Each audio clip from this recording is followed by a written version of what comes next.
Breaking 18 महीने के arrear पर आई बड़ी खबर। वित्त मंत्री ने किया ऐलान, जाने कब मिलेगा बकाया एरियर। भारत सरकार ने हाल ही में अपने 1 करोड़ से अधिक कर्मचारियों और पेंशनभोगियों के लिए एक महत्वपूर्ण निर्णय लिया है, जिससे उन्हें गहरा झटका लगा है। कोरोना महामारी के दौरान रोके गए महंगाई भत्ते और महंगाई राहत के बकाया भुगतान को जारी नहीं करने का फैसला सरकार ने रखा है। इस निर्णय की घोषणा वित्त राज्य मंत्री पंकज चौधरी ने राज्यसभा में की।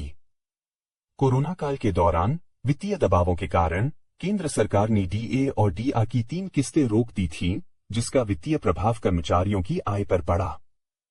विभिन्न कर्मचारी संगठनों ने इस रोक के बकाया को जारी करने की मांग की थी, लेकिन सरकार ने स्पष्ट किया है कि वे 18 महीने के इस बकाया को जारी करने का इरादा नहीं रखते। राज्यसभा में उठे सवाल। राज्यसभा में इस मुद्दे को लेकर गहन चर्चा हुई, जहां विपक्षी सदस्यों ने इस निर्णय पर सवाल उठाए। विपक्षी सदस्यों का तर्क था कि जब देश की अर्थव्यवस्था में सुधार हो रहा है और भारत आर्थिक रूप से उन्नति कर रहा है, तब यह एरियर जारी करना सरकार के लिए संभव होना चाहिए। सरकार की स्थिति। सरकार का कहना है कि कोरोना काल में अर्थव्यवस्था पर पड़े विपरीत प्रभाव के कारण यह निर्णय आवश्यक था। वित्तीय संसाधनों की कमी और महामारी के प्रबंधन में धन के उपयोग ने सरकार को इस निर्णय की ओर प्रेरित किया। इस फैसले का सीधा असर कर्मचारियों और पेंशनभोगियों की आर्थिक स्थिति पर पड़ेगा, जिन्हें अब इस बकाया राशि के बिना ही अपने वित्तीय मामलों को संभालना पड़ेगा। आगे की चुनौतियां और संभावनाएं। यह निर्णय कर्मचारियों और पेंशनभोगियों के लिए एक कठिन दौर का संकेत देता है, जहां उन्हें अपने वित्तीय योजनाओं में संशोधन करने की आवश्यकता होगी। सरकार और कर्मचारी संगठनों के बीच इस मुद्दे पर आगे भी बातचीत और चर्चा की संभावना बनी रहेगी, जिससे शायद कुछ सकारात्मक समाधान निकल सके। पेंशनर्स के लिए आई पॉजिटिव खबर। न्यूनतम पेंशन को लेकर संसद में मिला बड़ा तोहफा। एम्प्लॉय पेंशन स्कीम 1995 के अंतर्गत आने वाले पेंशनभोगियों ने अपनी मिनिमम पेंशन 1000 रुपये से बढ़ाकर 7500 रुपये प्रति माह करने की मांग को लेकर एक जोरदार आंदोलन शुरू किया है। इस आंदोलन का नेतृत्व नेशनल एजिटेशन कमेटी (एनएसई) द्वारा किया जा रहा है, जिसने दिल्ली में अपना डेरा डाल दिया है। एम्प्लॉइज प्रोविडेंट फंड ऑर्गेनाइजेशन के अधिकारियों और एनएसई प्रतिनिधियों के बीच हाल ही में दिल्ली में व्यापक चर्चाएं हुईं, जिसमें मिनिमम पेंशन बढ़ाने, उच्च पेंशन लाभों और मेडिकल सुविधाओं पर जोर दिया गया। एनएसई के राष्ट्रीय अध्यक्ष कमांडर अशोक राउत और राष्ट्रीय महासचिव ने ईपीएफओ के सीनियर अधिकारियों के साथ महत्वपूर्ण मुद्दों पर बातचीत की। पेंशनभोगियों की प्रमुख मांगें मिनिमम पेंशन में वृद्धि, महंगाई भत्ता और व्यापक मेडिकल सुविधाएं शामिल हैं।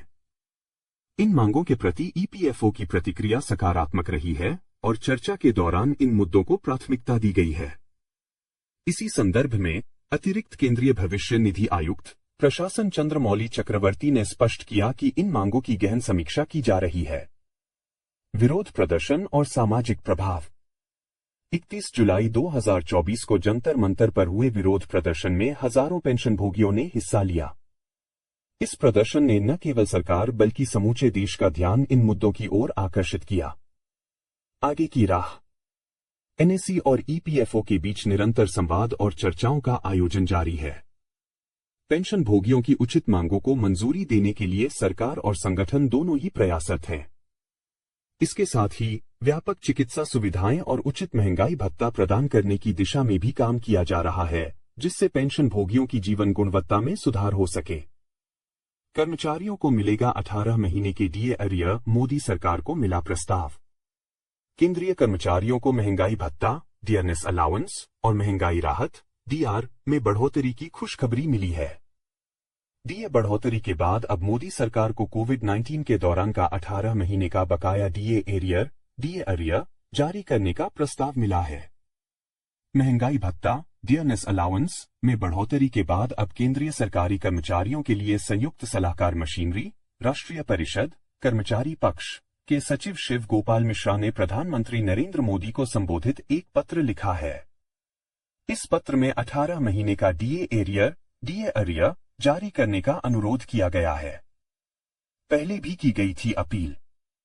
इससे पहले भारतीय प्रतिरक्षा मजदूर संघ के महासचिव मुकेश सिंह ने केंद्र सरकार से भुगतान जारी करने का आग्रह किया था।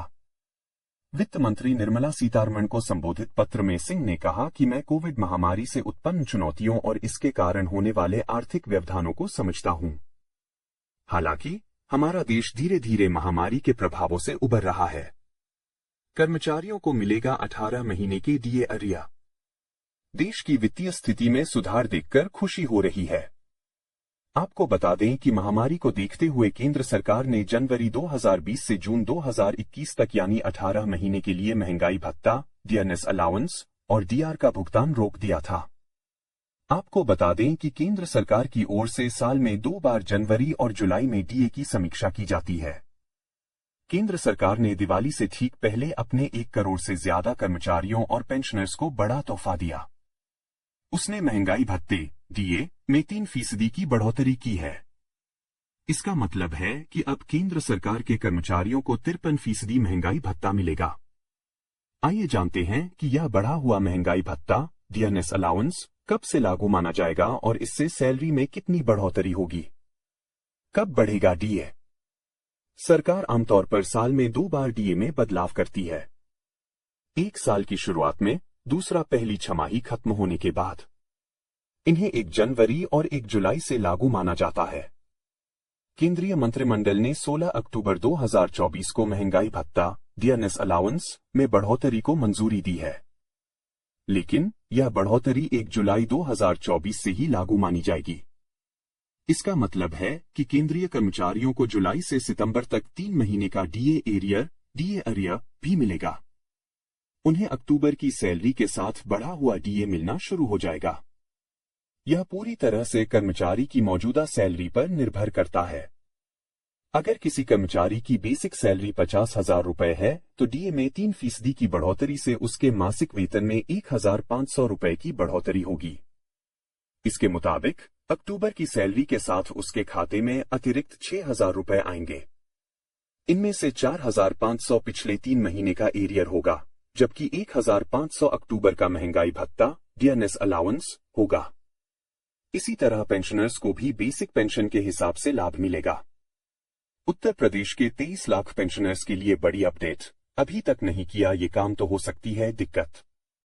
सरकार की पेंशन योजनाओं का लाभ उठा रहे पेंशनरों के लिए फैमिली आईडी बनवाना अनिवार्य कर दिया गया है।